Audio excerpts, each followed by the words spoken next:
Hi, I'm Stephen Lewis from the University of Toronto. I'm here for the Seattle Science Foundation 9th Annual Spinal Deformity Symposium. Today I'm going to be talking about spinal alignment and osteotomies, and look forward to cooperating with everybody and collaborating on this really important endeavor. Here's what's happening this week at SSF.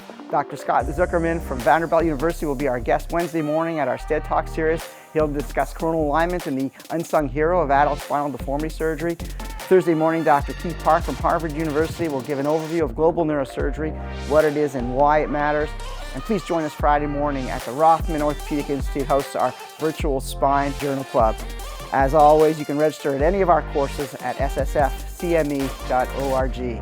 Thank you for supporting Seattle Science Foundation. Perfect.